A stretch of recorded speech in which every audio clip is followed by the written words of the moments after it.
किती हा सगळा पसारा, घरामध्ये सगळीकडे पसारा पसारा पसारा झालेला आहे. काय करू या मुलाचं? त्याला तर कळत सुद्धा नाही पसारा करू नको म्हणलं तर. अहो तुम्ही तुमचं जर मूल पसारा करत असेल तर एन्जॉय करा.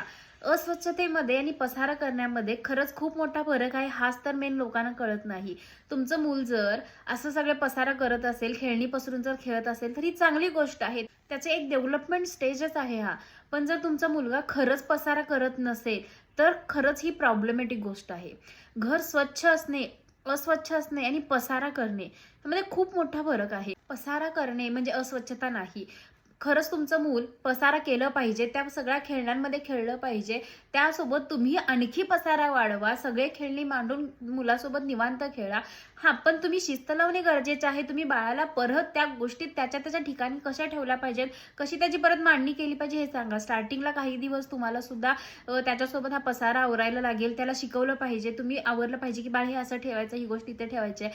पण काही दिवसानंतर बाळ स्वतः ते सगळे आवरायला घेईल. त्याला ही गोष्ट शिकवणे खूप गरजेचे आहे की पसारा केल्यानंतर पुन्हा ही गोष्ट तुलाच आवरायची आहे.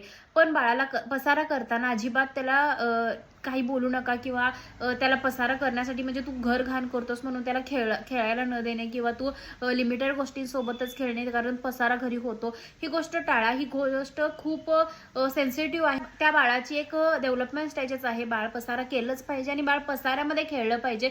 बाळाचा पसारा म्हणजे तुमच्या घराची अस्वच्छता नाहीये हे पहिला समजून घ्या.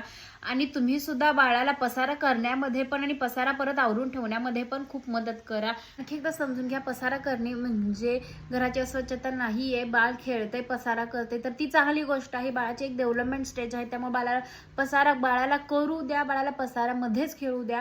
त्यातूनच बाळाची डेव्हलपमेंट होणार आहे. बाळासोबत तुम्ही सुद्धा पसारा करा, पुन्हा बाळाला ते आवरायला शिकवा. त्याच्यासोबत तुम्ही पण हेल्प करा, थोडं आवरायला शिकवा बाळाला. कोणती गोष्ट कशी ठेवायची, कुठे ठेवायची, ह्या सगळ्या गोष्टी बाळाला समजवा. मग परत बाळ पसारा केल्यानंतर स्वतः आवरेल. मग तुम्हाला काय प्रॉब्लेम आहे, बाळ पसारा करते त्याचं. आणि लोक येतील आणि पसारा बघून माझं घरातील पसारा बघून काहीतरी म्हणतील.